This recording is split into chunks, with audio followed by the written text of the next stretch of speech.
Olá, seja muito bem-vindo, seja muito bem-vinda. Eu sou a Gabriela Varela, esse é o Videocast em Detalhes. Aqui sempre com um convidado ou com uma convidada, a gente mergulha, analisa uma temática ou um assunto importante do momento. Hoje eu estou aqui com o meu parceiro de bancada, o jornalista Chico Sá, apresentador do ICL Notícias, segunda edição. Chico, que bom ter você aqui comigo também. Ô, Gabi, tava esperando esse chamado, só faltava Demorou, né? este cearense na parada. Faltava mesmo, Chico, que bom que você Que veio. bom, Obrigada que bom por estar aqui aceitar o contigo, convite. querida, é um prazer. Prazer é todo meu. Bom, a gente vai falar de um assunto que, de certa forma, faz parte da nossa história recente, né? E também da guerra entre Israel, Hamas e também os bombardeios ali na faixa de Gaza, tá tudo ali misturado, né? Sim.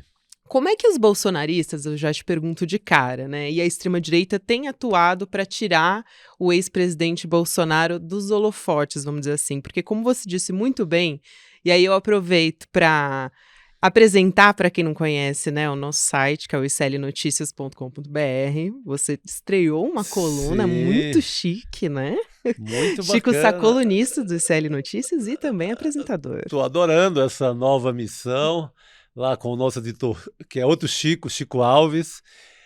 Aqui não falta Chico. Toda segunda, 5 da manhã, ali para quem acorda cedo, vai estar lá postado a coluna. E na estreia essa questão de como o bolsonarismo usa e usa muito bem, né, rede social, como nada é à toa, tudo é muito pensado, muito orquestrado, tem ligação com um post, tem ligação com uma ação, um evento, como vimos essa semana, é muito bem pensado, muito bem arrumadinho, né, a prancheta ali, o planejamento da extrema-direita no Brasil.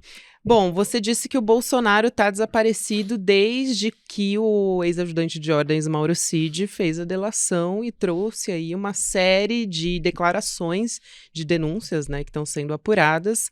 Como é que está sendo feito isso, Chico? Como que você tem observado essa movimentação? Quais são os principais políticos que estão angariando isso? Porque a gente sempre teve na extrema-direita os maiores articuladores nesse sentido, né? Sim, sim. Gabi, eu acho que é uma operação muito pensada, né, passo a passo.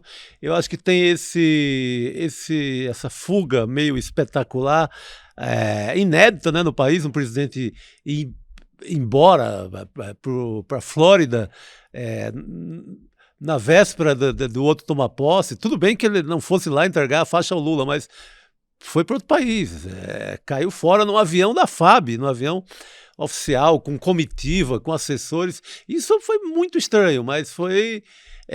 ele vai, se distancia um pouco, fica sem dar entrevista, parece comprando uma coisa ou outra no supermercado, fazendo ali um rango, né, uma comida sozinho numa casa para mostrar, passar a imagem de humildade, que não levou joias, não levou nada, que é um sujeito pobre.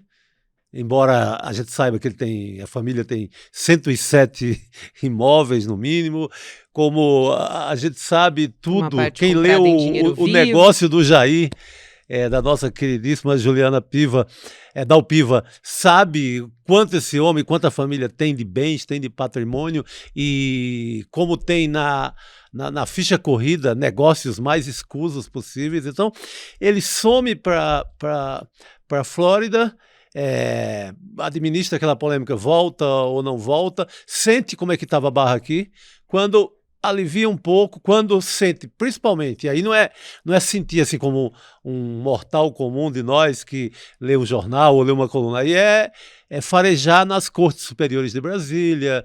Aí eles têm advogados amigos, são amigos de ministros de cortes superiores. Aí sentir, dá para voltar? Vou ser preso? Não vou? Sentiu, mediu. Era um momento que você via muito análise muito ponderada da situação, de gente do governo, dizendo que não adianta prender agora, o importante é que quando prender ele fique mais tempo, e que politicamente talvez não seja bom, e nisso Bolsonaro sequer indiciado. Vai escapando.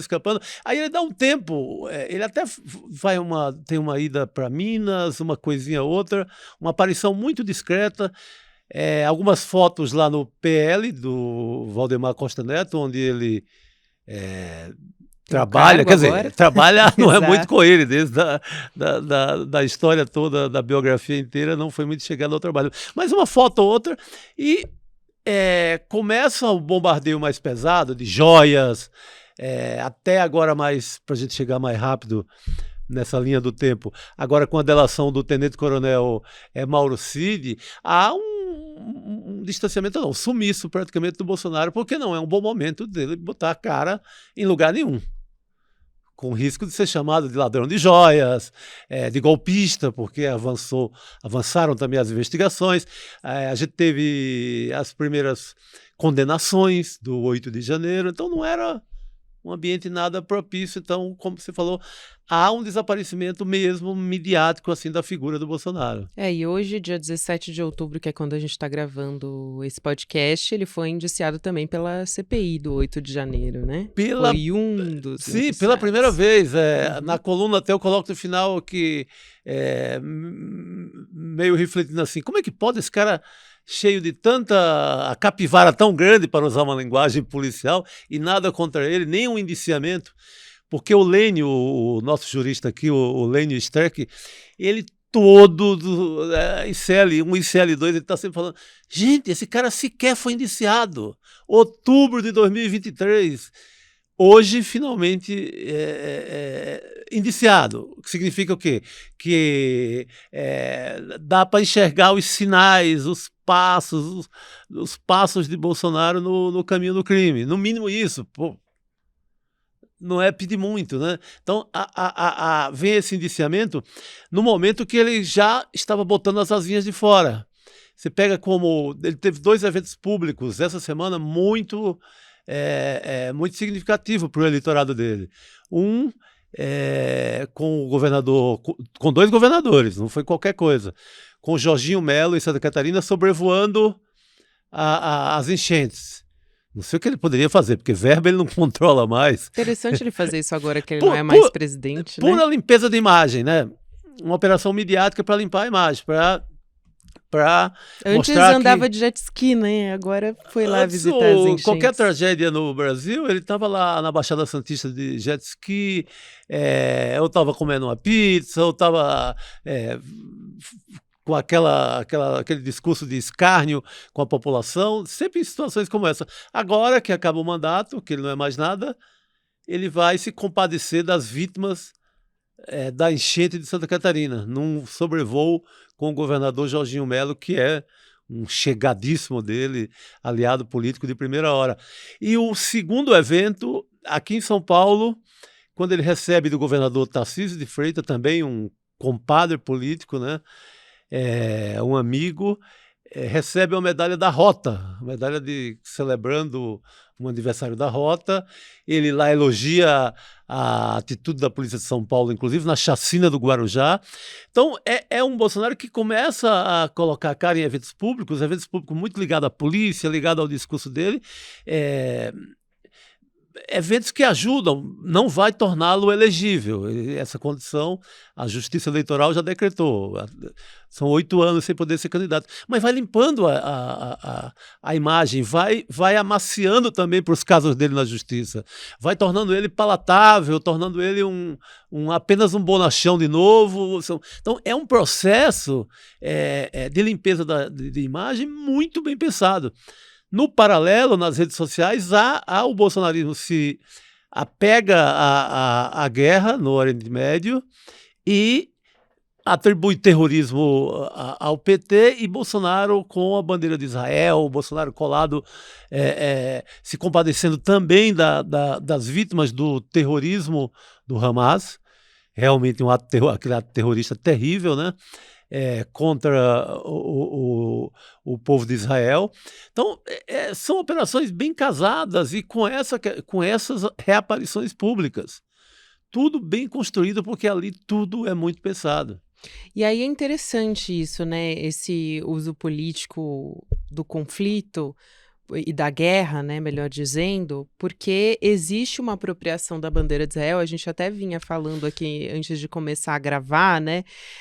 pelo bolsonarismo mesmo. A Sim. gente via nas manifestações antidemocráticas, contra o Supremo Tribunal Federal, no 8 de setembro também, bandeiras de Israel, né? Sim, Inclusive sendo vendidas junto com as bandeiras do Brasil, o verde e amarelo e tudo mais. Exatamente. Como é que isso surgiu exatamente, Chico?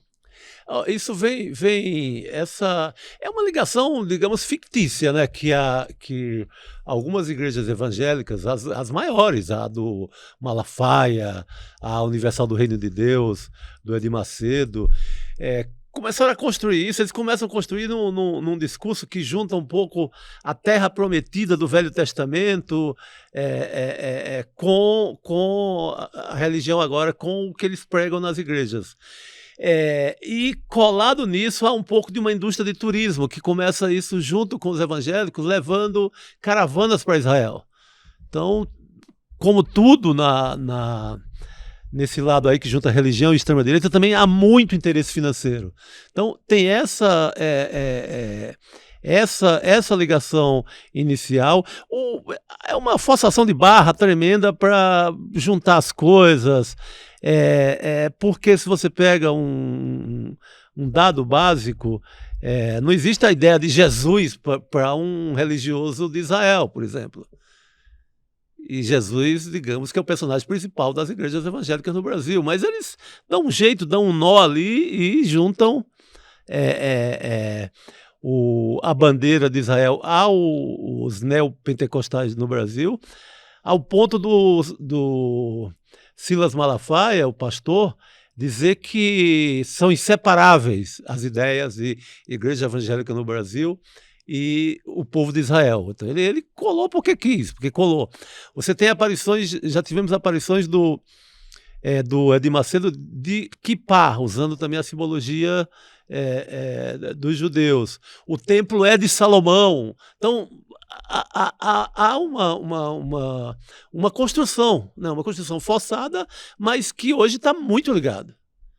Para o desespero, inclusive, de muitos judeus mais à esquerda que ficam desesperados ao ver aquela bandeira do país deles, da terra sagrada deles, sendo usada de forma antidemocrática, como foi usada, inclusive, no 8 de janeiro. Então, nos acampamentos golpistas. Então, isso é terrível para a comunidade ligada a Israel aqui em São Paulo, por exemplo. Vamos pegar um grupo, o Judeus pela Democracia, que é um grupo muito ativista, muito ligado, mais ligado à esquerda. Era assim, eles quebravam o maior pau durante a eleição por conta desse uso. Eu ia até te perguntar isso, se de certa forma, né, essa aparição da bandeira, né, que foi surgindo ali nos anos Bolsonaro, durante os atos pró-Bolsonaro, se não geraram uma espécie de racha também na comunidade, né, judaica. Sim, durante a eleição sim, ficou bem patente, foi um racha pesado, porque você tinha, no histórico, você tinha um Bolsonaro que frequentou Hebraica do Rio de Janeiro, ainda na eleição de 2018, e você tinha essa comunidade mais ligada à esquerda, principalmente aqui de São Paulo, bravíssima com isso. Enquanto isso, Bolsonaro também se aproximava do primeiro-ministro Benjamin Netanyahu, Sim, né, que é um governo de extrema-direita. Com visitas da família. Lembre que em plena pandemia, a família do Bolsonaro vai para, acho que foi o Flávio e o Carluxo, eles vão numa comitiva do Ministério da Saúde, eles vão para Tel Aviv sob a desculpa de que comprariam medicamentos, até uma possível vacina da Covid-19. Então, e alargar os negócios entre Brasil e Israel. Então, você pega também na Marcha Evangélica, outro dado muito importante, na Marcha Evangélica aqui de São Paulo, você tinha a presença da Embaixada de Israel muito colada na marcha, para você ter ideia, sendo anunciado publicamente durante a marcha. Então, aí você tem mais uma cola, aí já com muita autorização do governo de Israel. Então, foi uma coisa que foi sendo construída mesmo, essa ligação. E que se você for reparar direito, ela não a gente pode até esquecer um pouco a religião e ver, constatar que é uma ligação da extrema-direita. Sem dúvida. Extrema-direita de lá, que governava lá, com a extrema-direita que governava aqui. Era isso. Não é à toa esse estreitamento. O resto era manipulação religiosa e etc. Mas era, na hora H, é isso. E aí também eu aproveito para te perguntar, Chico, sobre os bolsonaristas tentando atrelar, né, o presidente Lula ao Hamas, porque começou também com o Bolsonaro, ou pelo menos foi catapultado por ele, né? Porque ele trouxe justamente a história de que o Hamas parabenizou o presidente Lula quando ele venceu as eleições. Sim, Quer dizer, fazendo ali uma insinuação de que o PT, o governo federal, o Lula seria ligado ao Hamas, né? Que tipos de conteúdo que são notícias falsas, né? São mentiras, vamos dar o nome, né? O que é isso, essa disseminação nas redes sociais. Que tipos de mentiras a gente encontrou nas redes sociais, principalmente nessas bolhas aí de extrema-direita? E também te pergunto sobre o potencial, né? Ainda que o ex-presidente Bolsonaro tem de disseminar, porque começou ali com ele, né? Sim, não, esse cenário da guerra foi perfeito para esse uso, para a ligação do PT, do governo Lula, dos ministros e de quem quer que fosse ligado a Lula ao Hamas. Aproveitando de um fato histórico, que é uma defesa que não só o governo Lula, mas o Itamaraty faz há séculos, que defendendo também a existência do Estado, a solução dos dois Estados, a coexistência do Estado de Israel com o Estado palestino. Então aí, o que é que eles fazem? Eles esquecem a palavra, a ideia de Palestina, corta, risca, ali seja no meme, seja numa propaganda mais elaborada, seja num post do Bolsonaro, esquece e trocam por Hamas. Terrorista do Hamas. Então você pega qualquer discurso de qualquer político do PT que fale Palestina, trocam pelo Hamas. Fazem a ligação direta, cortam Palestina, fazem ligação com o Hamas. Para você ter ideia, assim, de uma informação circulada de ontem para hoje é que o governo Lula mandou uma ajuda, se eu não me engano, $35 mil, algo assim, para o Hamas. Está fornecendo dinheiro para o Hamas, que é uma ajuda humanitária que é a soma das despesas da ajuda humanitária para a população de Gaza. Mas aí eles trocam tudo é só trocar tudo por Hamas. Porque aí você faz a ligação direta do Lula, do PT, com o terrorismo, e não com a possibilidade legítima de um Estado palestino, assim como a existência legítima de um Estado de Israel, a coexistência dos dois Estados, que é um discurso de Itamaraty, é um discurso diplomático que existe no Brasil há muito tempo. Sim, porque o presidente Lula, o governo federal, de maneira geral, está atuando para conciliação, né? Sim, então precisa sim. realmente dialogar com todos esses atores para conseguir efetividade, tanto que tem conseguido repatriar brasileiros e já se fala, inclusive, na maior operação da história de repatriação, né? Trazendo de volta essas pessoas que estão ou em território israelense ou então na faixa de Gaza de volta para cá. Agora, Chico, antes, quando a gente via esse movimento acontecendo nas manifestações pró-Bolsonaro, existia uma preocupação grande com o antissemitismo dentro da própria comunidade judaica, né? E isso que você me falou me fez pensar agora no quanto também essas postagens de extrema-direita também incitam uma xenofobia, né, contra os palestinos muito forte. Muito forte. Eu acho que até declarada. Acho que eles... Porque óbvio que a cúpula da extrema-direita do Brasil sabe exatamente distinguir o que é Palestina, o que é Hamas, o que foi o ato terrorista do Hamas, o que é o povo palestino, o que é a população de Gaza sofrendo sem água, etc. Eles sabem direitinho, mas... O problema é que a população muitas vezes não sabe, né? A população em geral. É difícil para a gente, Gabi, acompanhar esses detalhes de guerra, as facções, os partidos, quem governa a faixa de Gaza, quem ganhou a última eleição. sabe, é difícil para gente que lida com informação, como não é um assunto que a gente volta mais em período de conflito, a gente não está permanentemente apurando e lendo sobre isso, está cobrindo outros assuntos, outras guerras brasileiras, digamos assim, a gente se pega tendo que fazer uma lição de casa, tendo que estudar o que é o Hamas, quem ganhou ali a última eleição em Gaza, eles mandam lá porque eles são terroristas ou não são. Requer um estudo da gente. Imagina a população que não tem obrigação nenhuma de estar inteirada sobre isso.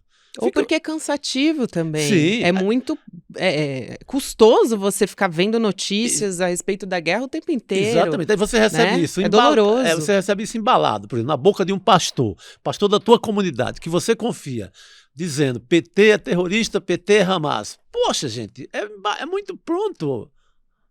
É muito pronto o pacote. Já tem a ideia de demonizar o PT há séculos, junta com demônio, com terrorismo, não sei o quê. Nas eleições a gente já via a ligação com o PCC, né, que é uma outra mentira que foi disseminada não só nessas últimas eleições, então, mas antes também. É muito fácil de colar. E você vê ao mesmo tempo uma operação de muito êxito do governo Lula, conseguindo trazer toda a população brasileira que está lá para cá com muito sucesso nos aviões da FAB.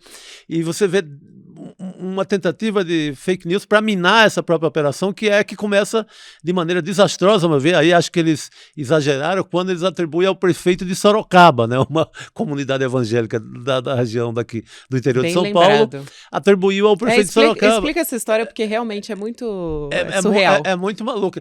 Não, é uma religiosa, e assessora da prefeitura de Sorocaba que olha, e ela contando, eu até acredito que piamente ela fazia fé nisso.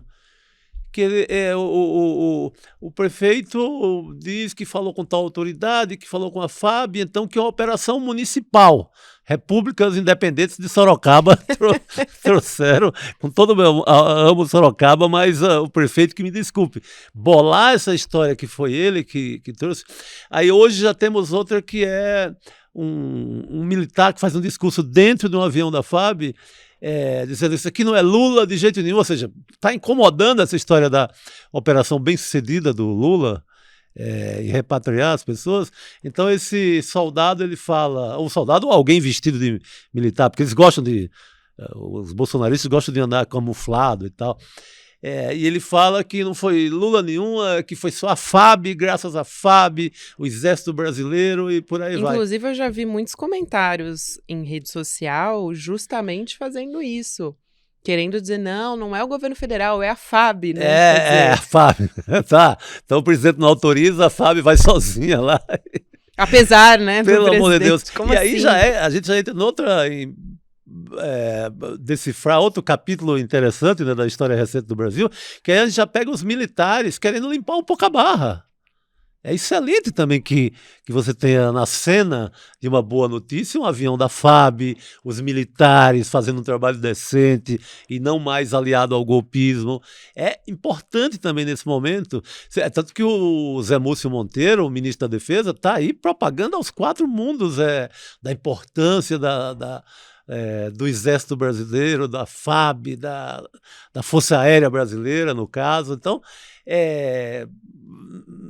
temos aí também um capítulo à parte da FAB tentando limpar a barra, porque o que apareceu em avião da FAB durante o governo Bolsonaro eram notícias escandalosas, era aquela cocaína no avião que fez uma passagem na Espanha, era o avião da FAB transportando família de Bolsonaro para casamento. Então, ótimo também para a FAB nesse momento que esteja dando muito certo essa operação do governo Lula para retorno das pessoas que estão em Israel. Nossa, sem dúvida. E eu quero te perguntar, Chico, porque a gente estava dizendo aqui no quanto isso não é novo, né, por parte da extrema-direita, por parte do bolsonarismo. Então, quais outros episódios da nossa história recente, né, nos últimos 4 anos, que foram usados de forma política para abafar justamente algum escândalo ligado à família Bolsonaro, que você se lembra? Olha, assim, de cara, de bate-pronto, assim, eu lembro do humorista acho ligado ao Pânico, se não me engano, ou já tinha sido do Pânico em algum momento, que vai fazer uma palhaçada lá, uma performance, um espetáculo ali, meio no cercadinho do Bolsonaro, no dia em que Paulo Guedes recebe a triste notícia do PIBinho, do primeiro PIBinho de Bolsonaro, que acho que era algo em torno de 1%, e o Paulo Guedes havia prometido que o Brasil ia crescer, que agora era outra coisa, que não é mais aquele comunismo e etc.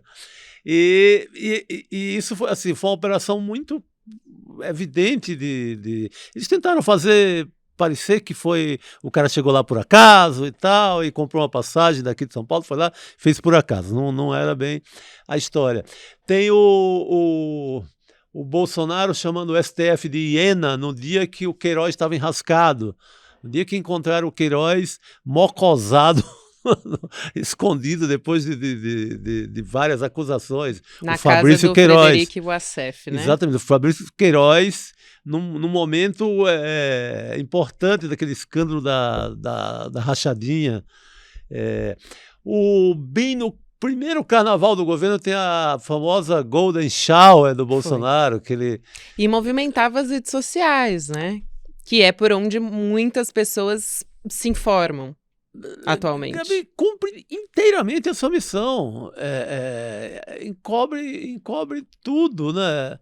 Não é algo que a gente vê só em eleições, né? Foram movimentos que em 4 anos eram feitos reiteradamente justamente para abafar escândalos, corrupção, enfim, ligados à família Bolsonaro. Feito, bem pensado, tudo arrumadinho, assim, não é aquela coisa... tive uma ideia aqui. Não, vamos criar uma cortina de fumaça, porque senão a gente perde espaço e vai dominar, como eles chamam, a narrativa da esquerda, a narrativa do comunismo, como eles dizem. E tinham atores importantes, né, que faziam isso para o Bolsonaro. Sim, você tinha um núcleo dentro do Planalto chamado Gabinete do Ódio, que era esse núcleo responsável por isso, de criar sempre esses despistes, essas cortinas para... E outra, com muita eficiência. Eles dominaram, eles ganham a eleição de 2018 com domínio total de rede social, a esquerda patinando. Sim, tentava uma coisa ou outra, mas a esquerda patinando, fazendo uma campanha muito antiga, né? Muito com meios muito antiquados, de certa maneira, sem ter uma medição, uma aferição do efeito, até um efeito banal de um meme contra o Lula, sabe? Ou de uma fake news, sem mapeamento nenhum, o que foi feito para valer em 2022. 2022, a frente ampla que elegeu o Lula estava muito bem equipada, muito bem armada, jogando com a mesma... Você tinha até o núcleo Janones... Teve que criar uma estratégia, chamando né? assim, usando as mesmas armas, a mesma estridência,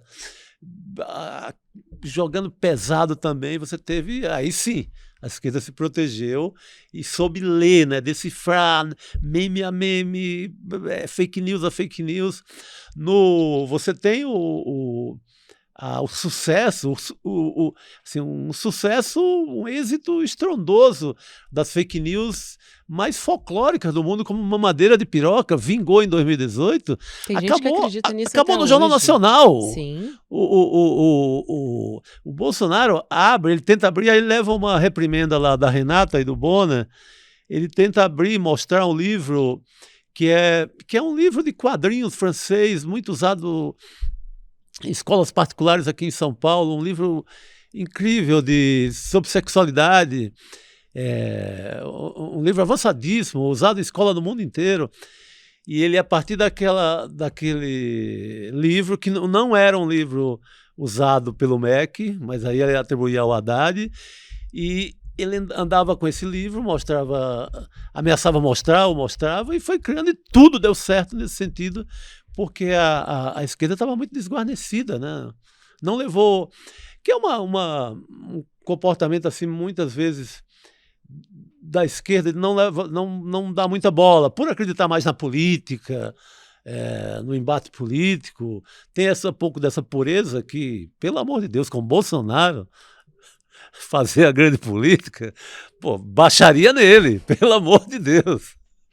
É isso, Chico. Nossa, que delícia de conversa. Passou voando esses 30 minutos, querido. Obrigada. Que bom. Bom demais poder falar com você, aprender com você todos os dias. E agora aqui no Em Detalhes Gabi, também. Um prazer enorme, você que querido. sabe conduzir, roteirizar e explicar para a comunidade CL os assuntos da vez. Muito obrigado, grande querida. Mestre aqui no ICL Notícias. Obrigado, o Chico Sá, que querida. é jornalista, que é apresentador do ICL Notícias segunda edição, divide essa bancada maravilhosa comigo. Um beijo, até uma próxima, tá? Agora você não vai demorar para voltar, beijo, não. Querida, só chamar que eu corro aqui.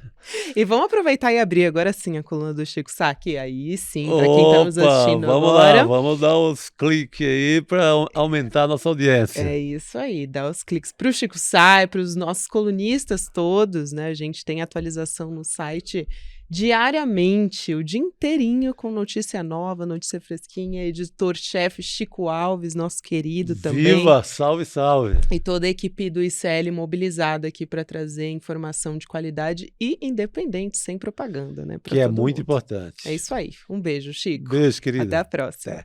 Bom, ainda não sai daqui porque eu vou falar justamente do lançamento do portal do iclnoticias.com.br, onde você pode ler a coluna do Chico que eu falei agora na íntegra. Ela é uma parte, tá? Só uma parte de uma série de novidades que o Eduardo Moreira anunciou aqui no ICL nessa segunda-feira. Segunda-feira, dia 16, em celebração aos 3 anos do Instituto Conhecimento Liberta. Para você comemorar com a gente está, claro, com uma campanha especial para você que é parte da comunidade CL.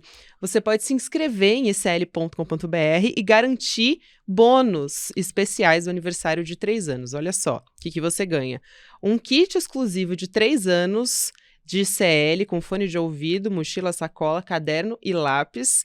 Também o livro Travessia, do Edu Moreira, e o livro Uma Simples Evolução, do Domênico de Masi. E tem também uma arte exclusiva e numerada de Ricardo Beliel. É muita coisa, né, gente? Então, não perde tempo, acessa icl.com.br e faça a sua inscrição. Agora sim, a gente está chegando ao fim do Videocast em Detalhes. O próximo episódio vai ao ar às 10h30 da manhã, ao vivo no YouTube, por onde você acompanha toda a programação do ICL Notícias, nos canais Instituto Conhecimento Liberta e Eduardo Moreira, de segunda a sexta-feira, e também nas plataformas de áudio. De manhã, para você que acorda cedo, o episódio já está disponível para você com conteúdo exclusivo. Para quem acompanha essa transmissão no YouTube, você fica agora com o Videocast Mercado e Investimentos, com o André Campedelli e a Débora Maganha, e às 6 horas da noite, com o ICL Notícias segunda edição, comigo, Chico Sá e Chico Pinheiro. Um beijo e até a próxima.